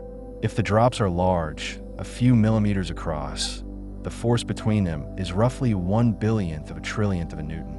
They sit together, connected not just by proximity, but by a mutual gravitational embrace. The gravitational attraction between 2 adjacent threads in a piece of fabric is real, but utterly negligible compared to the forces that weave the fabric together. Gravity does not contribute to the fabric's strength, its texture, or its drape. But it is there, a background presence, a reminder that even the most mundane objects are participants in the universal gravitational interaction. When you hold a pencil, it pulls on your hand with gravity. The force is equal to the pencil's weight, and your hand pulls back with exactly the same force. This is true whether the pencil is resting in your palm or you're holding it up. The symmetry is perfect and unchanging. You and the pencil are in a mutual gravitational embrace, each pulling on the other with equal strength. 2 grains of coffee sitting side by side in a jar pull on each other with gravity. The force is too weak to bring them together, but it is there. When you shake the jar, the grains move in response to the shaking, to friction, to collisions with other grains. But beneath all of this, they're also pulling on each other with gravity, a force so weak it has no effect on their motion, but is nevertheless present. A single flake of skin that falls from your body as you move has a gravitational field. It pulls on the floor, on the air, on the furniture, on you. The forces are unimaginably small, but they are real. The flake drifts down, guided by air currents and gravity's pull from the earth, but it also pulls back on the earth and on everything else nearby with its own tiny gravity. When you pour tea into a cup, the tea in the cup pulls on the tea still in the pot. The force is too weak to influence the flow, but it is there. As the cup fills, the gravitational attraction between the tea in the cup and the tea in the pot grows stronger because there is more mass in the cup. The change is negligible, but it is real, a quiet example of how gravity responds to the distribution of matter. 2 grains of pepper sitting side by side in a shaker pull on each other with a force of roughly 1/10 trillionth of a newton. They will never move toward each other. The friction, the jostling, the electrostatic forces, all of these are vastly stronger. But gravity is there, a silent thread connecting them, now and always, patient and unchanging. The gravitational attraction between your body and the air around you is real. Every molecule of air is pulled toward you by your gravity, and you are pulled toward every molecule by its gravity. The forces are too weak to influence the motion of the air or your own motion, but they are there. You are not just surrounded by air.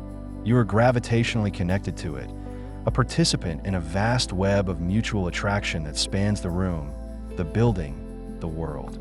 The gravity between the particles of dust settling on a windowsill at night connects them to the glass beneath, to the frame around them, to the air molecules drifting past in darkness. Each speck pulls on every other speck with forces so small they vanish into stillness. Yet the connection remains, patient and real. The dust does not feel alone. It rests in a web of invisible threads that link it to everything nearby and everything far away.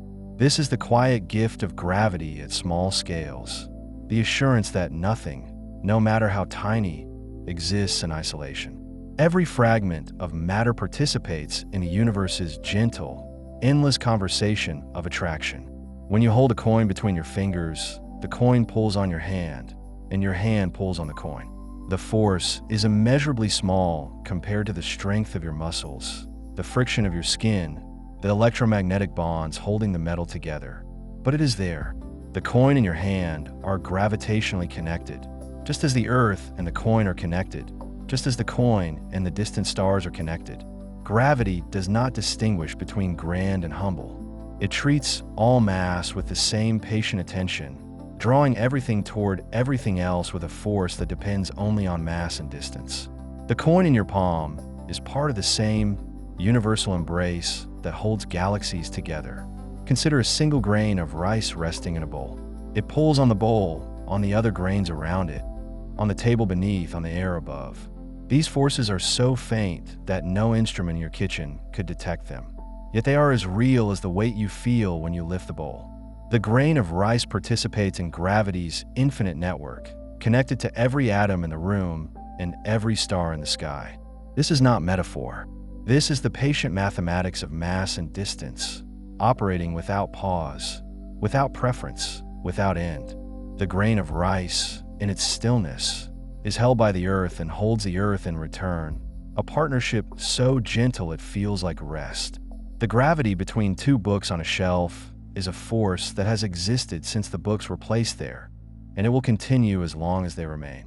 The books pull toward each other with a force far too weak to overcome friction, far too weak to slide them together across the wood. But the pull is constant. It does not fade. It does not tire. Gravity is the most patient of all forces, content to exert its influence across seconds, years, centuries, eons. The books on your shelf are engaged in a quiet dance of attraction that will outlast your lifetime, a slow waltz measured in imperceptible fractions of movement, a partnership that asks nothing and gives everything. Connection. When you pour water from a glass, each droplet that falls pulls on the glass, on the water remaining inside, on your hand, on the droplets above and below it. These gravitational connections are utterly overwhelmed by the motion of the pour, by air resistance, by surface tension, by the Earth's much stronger pull. But they exist. Every droplet is gravitationally aware of every other droplet, of the glass, of you, of the ground rushing up to meet it. Gravity creates a web of relationships that persist through motion and change, a background hum of attraction that plays beneath every other force, quiet and constant as a heartbeat. The dust floating in a beam of sunlight drifts on air currents, buffeted by convection and breath. Yet each particle pulls on every other particle with gravity's gentle insistence. The forces are so weak that they have no influence on the dust's motion, no power to draw the particles together against the chaos of the air. But the forces are real. They exist in the mathematics of mass and distance, in the curvature of space-time around each tiny speck. The dust does not drift alone. It drifts in a universe that connects it, through gravity, to everything that has mass, everything that exists, everything that has ever been. Consider the air in the room around you. Each molecule of nitrogen, each molecule of oxygen, each trace of carbon dioxide and water vapor pulls on every other molecule with gravity's patient force. These forces are so extraordinarily faint that they play no role in the behavior of gases, no role in pressure or temperature or flow. But they are there, a quiet undercurrent of attraction that links the air to itself and to everything else. The breath you just exhaled is gravitationally connected to the breath you will take next, to the walls around you, to the ground beneath you, to the moon above you. Gravity weaves the air into the fabric of the universe, one invisible thread at a time. When a spider spins a web, each strand of silk pulls on every other strand with gravity's faint touch. The forces are negligible compared to the tension in the silk, the strength of the anchor points, the weight of the spider itself. But the gravitational connections are real.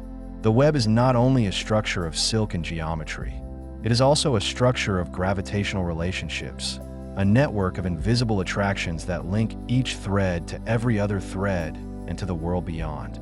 The spider, resting at the center of the web, is held by silk and by the Earth's gravity, but it is also connected, through its own tiny gravitational field, to the web it has made, to the air around it, to the leaves and branches nearby.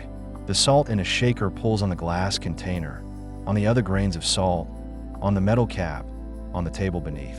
These forces are so weak that they have no effect on anything you can observe, no influence on whether the salt pours freely or clumps in humidity. But the forces are constant. They have been present since the salt was mined from ancient seas, since it was ground and packaged and placed on your table. Gravity connects the salt to its container, and to the earth and to you, a connection that exists in the patient mathematics of attraction, a bond that asks for nothing and endures forever. When you write with a pencil, the graphite particles that transfer to the paper pull on the paper, on the pencil, on your fingers, on each other. These gravitational forces are utterly invisible, utterly negligible compared to the friction and pressure of writing, the electromagnetic bonds that hold the graphite to the paper. But they are real. Each mark you make is a constellation of carbon atoms, and each atom pulls on every other atom with gravity's gentle insistence.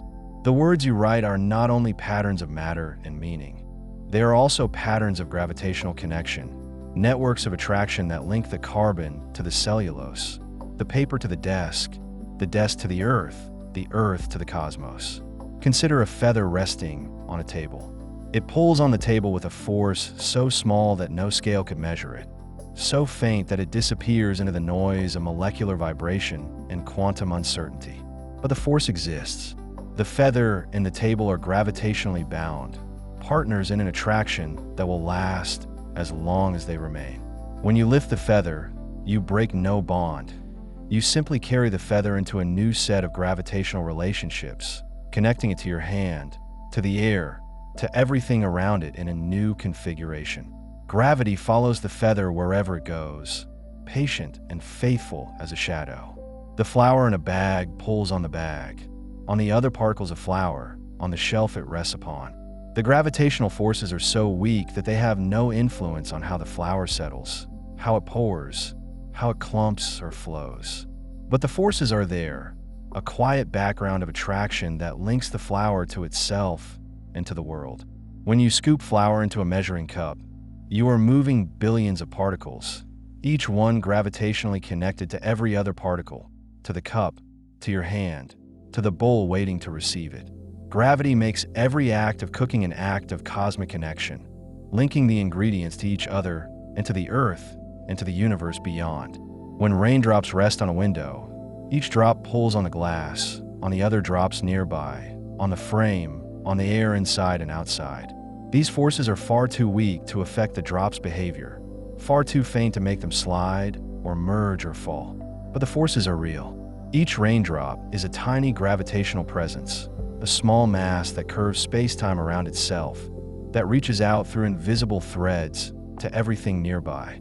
The raindrops on your window are connected to each other and to you, participants in gravity's universal network, held gently in a web of attraction that spans from the smallest scale to the largest. The bacteria living on your skin each one a single cell with a mass measured in picograms, pull on each other with gravitational forces so weak that they are utterly irrelevant to the bacteria's lives. The cells are buffeted by thermal motion, pushed by fluid flow, held to your skin by chemical and physical forces billions of times stronger than their mutual gravity. But the gravitational forces exist. Each bacterium curves space-time around itself, creates a tiny gravitational field, pulls on its neighbors and on you and on the Earth. The bacteria do not know this, cannot sense it, but they are gravitationally connected to the universe, participants in the same patient network that holds stars in their orbits.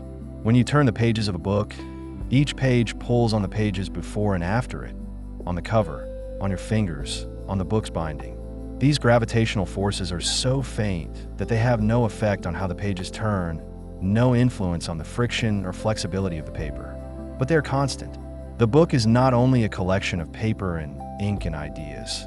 It is also a collection of gravitational relationships, a network of tiny attractions that link each page to every other page and to the world beyond.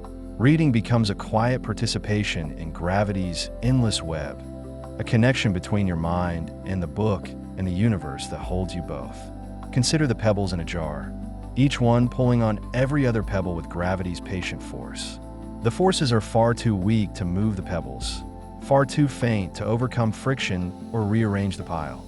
But the forces are there, constant and real, a quiet hum of attraction that links each stone to every other stone. The pebbles rest together not only because they are contained in the jar, but also because they are gravitationally connected, bound by invisible threads that have existed since the stones were formed and will continue as long as the stones endure.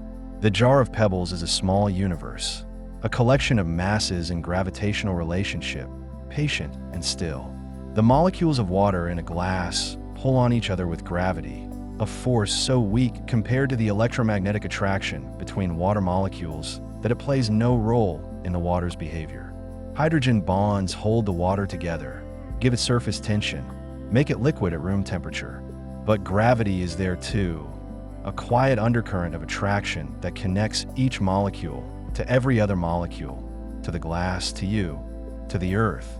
The water in your glass is not only a collection of H2O molecules. It is also a gravitational community, a network of tiny masses that participate in the universe's endless conversation of attraction. When you walk across a room, your body pulls on the furniture, the walls, the floor, the air, with gravitational forces that are real but utterly negligible. The furniture pulls back, the walls pull back. Everything in the room is engaged in a quiet exchange of gravitational attraction, a dance of forces too weak to affect motion, but strong enough to exist, to connect, to bind everything together in a web of patient relationships. Walking is not a solitary act. It is a movement through a field of gravitational connections, a journey through invisible threads that link you to everything around you. The sand in an hourglass falls grain by grain, each grain pulling on the glass, on the other grains, on the air it passes through. The gravitational forces between grains are utterly overwhelmed by the Earth's pull, by friction, by collisions, by the geometry of the hourglass. But the forces exist. Each grain is gravitationally aware of every other grain, connected through space-time's gentle curvature, bound by attraction that is patient and constant and real. The hourglass measures time, but it also demonstrates gravity, both the Earth's strong pull that makes the sand fall and the grain's weak pull on each other that connects them in a network of invisible relationships. Consider the coins in a jar, each one pulling on every other coin with a force far too weak to move them, far too faint to overcome friction or the weight of coins above. But the force is there. The jar of coins is not only a collection of metal discs, it is also a gravitational system, a network of attractions that link each coin to every other coin, and to the jar, and to the table, and to you. When you shake the jar, you rearrange the coin's positions, but not their gravitational connections. Each coin continues to pull on every other coin, patient and faithful, a quiet presence that endures through motion and stillness alike. The sugar crystals in a bowl pull on each other, on the bowl, on the spoon resting inside, with gravitational forces so weak they vanish into imperceptibility. But the forces are real. Each crystal curves space-time around itself, reaches out through invisible threads of attraction to everything nearby.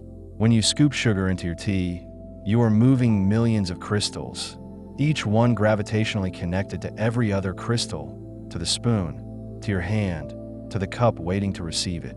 Gravity makes every small act a cosmic event, a rearrangement of matter that creates new patterns of attraction, new configurations of connection.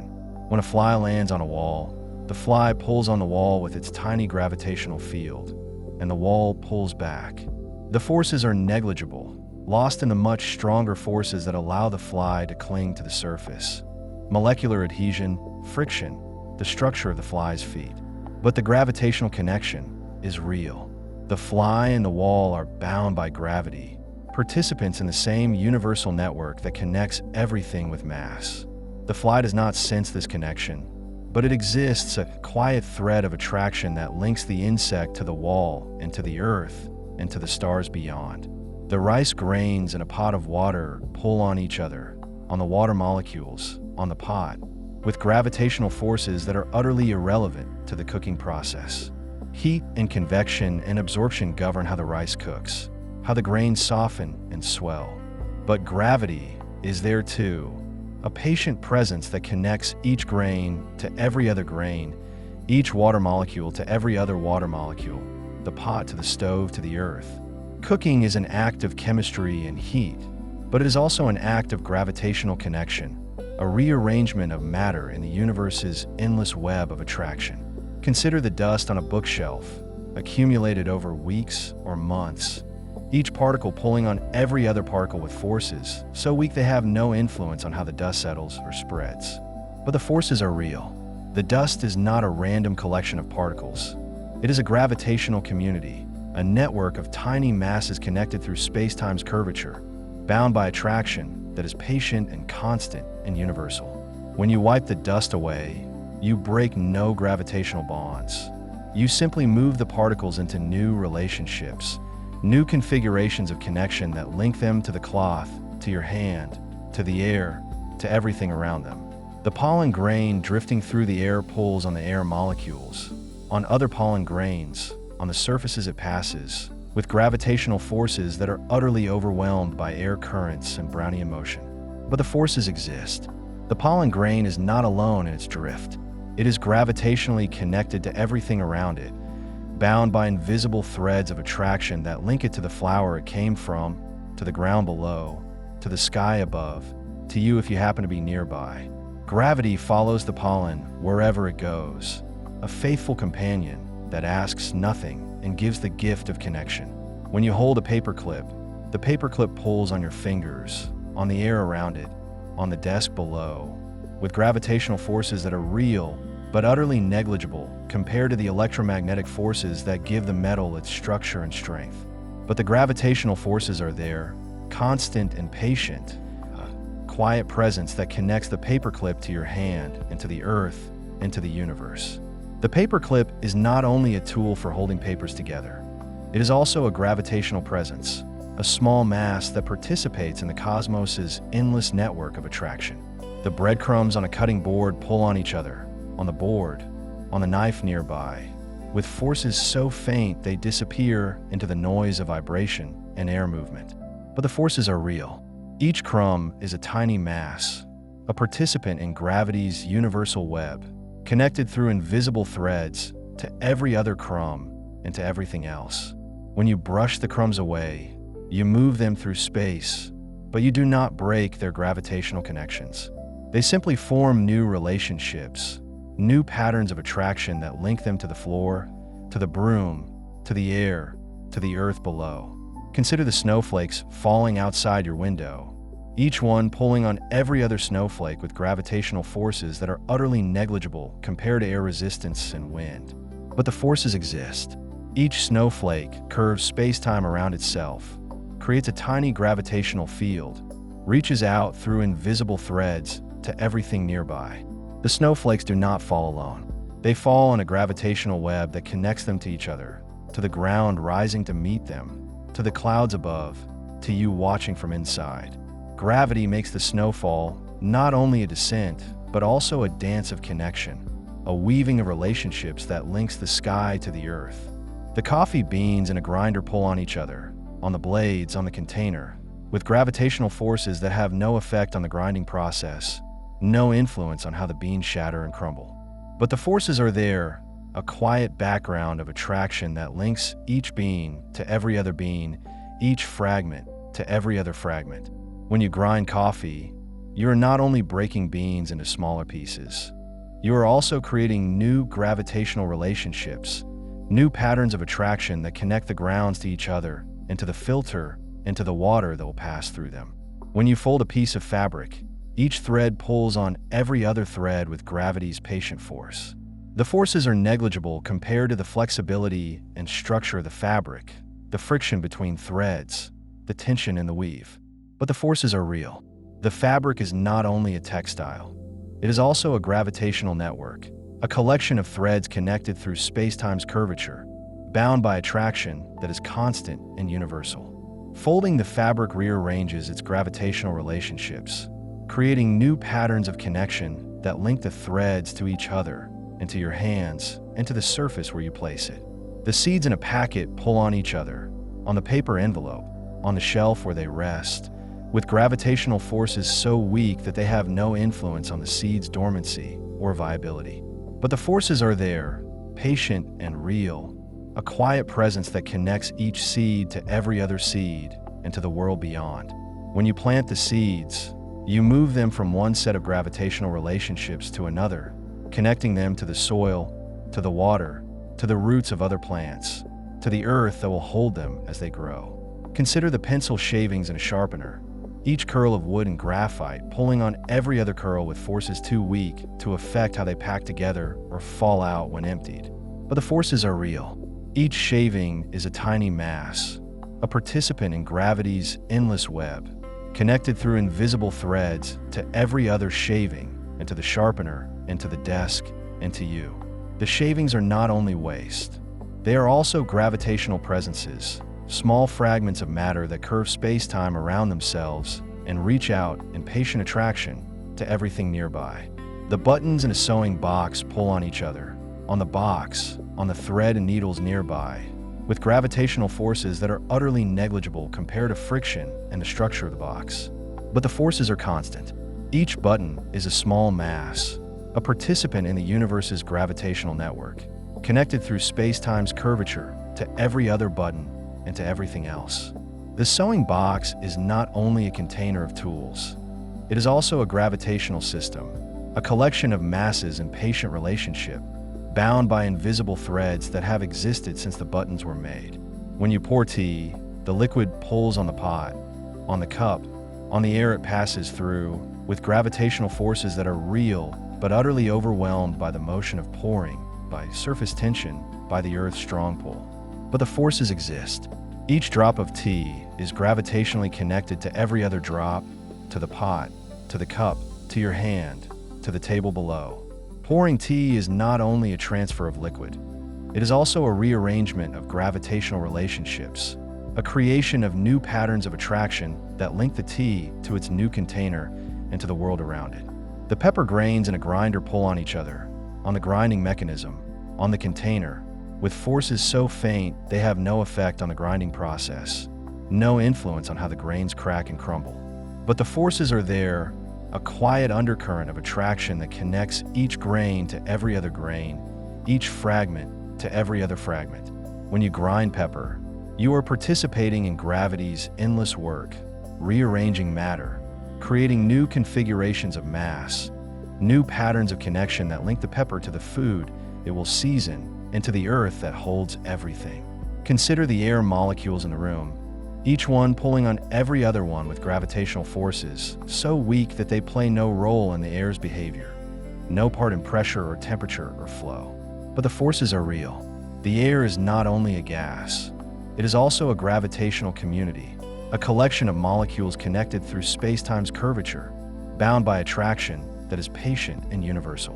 When you breathe, you move air molecules through this gravitational web, creating new relationships, new patterns of connection that link the air to your lungs and to your blood and to your body.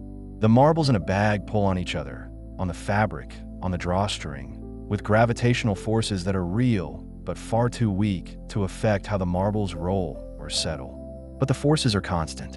Each marble is a small mass, a participant in gravity's endless network, connected through invisible threads to every other marble, and to the bag, and to the shelf, and to you. The bag of marbles is not only a collection of glass spheres, it is also a gravitational system, a network of attractions that link each marble to every other marble in patient, faithful relationship. When you set a cup on a table, the cup pulls on the table, and the table pulls on the cup. The forces are negligible compared to the weight of the cup, the strength of the table, the friction between them. But the forces are real. The cup and the table are gravitationally bound, partners in an attraction that will last as long as they remain together. This connection is part of gravity's universal web, a network that links everything with mass, from the smallest particle to the largest galaxy, in patient, endless relationship. The dust motes floating in the air of your room pull on each other, on the walls, on the furniture, on you, with gravitational forces that are utterly irrelevant to their motion, utterly negligible compared to air currents and electrostatic forces. But the forces exist. Each mote of dust is a tiny gravitational presence, a small mass that curves space-time around itself, that reaches out through invisible threads to everything nearby. The dust does not drift alone. It drifts in a universe that connects it, through gravity, to everything that has mass, everything that exists. Consider the pages of a notebook, each one pulling on the pages before and after it, on the cover, on the spiral binding, with gravitational forces so weak they have no effect on how the pages turn or lie flat. But the forces are there, constant and patient, a quiet presence that connects each page to every other page, and to the notebook, and to the desk, and to you. The notebook is not only a tool for writing, it is also a gravitational system, a collection of masses in relationship, bound by invisible threads that endure through use and stillness alike. The rice in a measuring cup pulls on the cup, on the other grains, on the countertop below, with gravitational forces that are real but utterly negligible compared to friction and the weight of the rice itself. But the forces are constant. Each grain is a participant in gravity's universal network, connected through space-time's curvature to every other grain and to everything else. Measuring rice is not only a culinary task, it is also a participation in the cosmos's endless web of attraction, a rearrangement of matter that creates new patterns of gravitational connection. When a leaf falls from a tree, it pulls on the tree, on the other leaves, on the air it passes through, on the ground rising to meet it, with gravitational forces that are utterly overwhelmed by air resistance and the Earth's pull. But the forces exist. The leaf is gravitationally connected to the tree it came from, to the air around it, to the soil below, to you if you happen to watch it fall. Gravity follows the leaf in its descent, a patient companion that links it to everything nearby and everything far away, a quiet presence that endures from the branch to the ground and beyond. The crumbs on a plate pull on each other, on the plate, on the table, with forces so faint they disappear into the noise of vibration and air movement. But the forces are real. Each crumb is a tiny mass, a participant in gravity's endless web, connected through invisible threads to every other crumb, and to the plate, and to the table, and to the earth. When you clear the plate, you move the crumbs through space, but you do not break their gravitational connections. They simply form new relationships, new patterns of attraction that link them to the sink, to the water, to the drain, to the world beyond. Consider the salt crystals on the rim of a glass, each one pulling on every other crystal with gravitational forces that have no effect on how they cling to the glass, no influence on their structure or arrangement. But the forces are there, patient and real, a quiet undercurrent of attraction that connects each crystal to every other crystal and to the glass and to the liquid inside. The salt on the rim is not only a garnish, it is also a gravitational community, a collection of tiny masses in relationship, bound by invisible threads that link them to each other and to the universe. The sugar grains in a spoon pull on the spoon, on each other, on the air above, with gravitational forces that are utterly negligible compared to friction and the weight of the sugar. But the forces are constant. Each grain is a small mass, a participant in gravity's universal network, connected through space-time's curvature to every other grain and to the spoon and to your hand. When you stir the sugar into your coffee, you're not only sweetening a drink, you are also rearranging gravitational relationships, creating new patterns of attraction that link the sugar to the coffee and to the cup and to the table. When you close a book, the pages pull on each other, on the covers, on the bookmark inside, with gravitational forces that are real but far too weak to affect how the book closes or rests. But the forces are there, a quiet presence that connects each page to every other page, and to the book, and to the shelf, and to you. The closed book is not only a repository of words and ideas, it is also a gravitational system, a collection of masses in patient relationship, bound by invisible threads that endure through reading and rest alike. The flour on a countertop pulls on the counter, on the other particles of flour, on the rolling pin nearby, with gravitational forces so weak they have no influence on how the flour spreads or clumps. But the forces are real. Each particle is a tiny mass, a participant in gravity's endless web, connected through invisible threads to every other particle, and to the counter, and to the air, and to you. The flour is not only an ingredient, it is also a gravitational community, a collection of particles in relationship, bound by attraction that is patient and universal and constant. And now, as we draw near to the end of this gentle journey through gravity's smallest scales, let us rest in the knowledge that everything around you is connected. The air you breathe, the chair you sit in, the device you hold, the dust on the windowsill, all of it is bound together by gravity's patient threads, by invisible forces that have existed since the beginning of time and will continue as long as matter endures. These forces are weak, yes, almost impossibly weak when measured between small objects, but they are real, they are constant, they are universal. You live in a universe where nothing is truly alone, where every particle of matter reaches out through space-time to every other particle, where attraction is not a choice, but a fundamental property of existence. This is gravity's gift, connection, not dramatic, not forceful, but patient and faithful and endless. The paperclip on your desk pulls on the lamp beside it. The book on your shelf pulls on the wall behind it. Your body pulls on the air around you, and the air pulls back. These forces are too weak to move anything, too faint to measure with ordinary tools. But they are there, a quiet hum of attraction that underlies everything. There is something deeply comforting in this knowledge. In a world that often feels chaotic and disconnected, gravity reminds us that everything is linked, that separation is an illusion, that the universe is fundamentally a place of relationship and connection. The forces between small objects are so weak that they have no practical effect on anything, no influence on motion or structure or behavior. But they exist, they are real, and in their reality, they tell us something profound about the nature of existence, that everything belongs to everything else, that nothing exists in isolation, that the cosmos is a web of patient, faithful attraction. As you rest tonight, you can take comfort in knowing that you are held. The earth holds you with its strong gravity, the gravity that keeps your feet on the ground and the air around you, and the moon in its orbit. But you are also connected, through your own tiny gravitational field, to everything nearby, the bed beneath you, the walls around you, the air you breathe, the objects on your nightstand.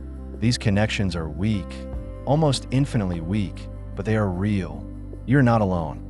You are part of gravity's universal web, a participant in the cosmos's endless conversation of attraction. And beyond you, beyond your room, beyond the earth, gravity continues its patient work. Stars pull on their planets. Planets pull on their moons. Galaxies pull on each other across millions of light years of space. And here, on the smallest scales, dust pulls on dust. Atoms pull on atoms. Molecules pull on molecules, creating a network of connection that spans from the tiniest particle to the largest structure in the universe. Gravity does not distinguish between grand and humble. It treats all mass with the same faithful attention, drawing everything toward everything else with a force that depends only on mass and distance. This is the most relaxing fact of all, that gravity is patient. It does not rush. It does not demand. It simply exists, a constant presence that connects everything, a force that has been at work since the first moments after the Big Bang, and will continue until the last star fades. Gravity asks nothing of you. It does not require your attention or your understanding.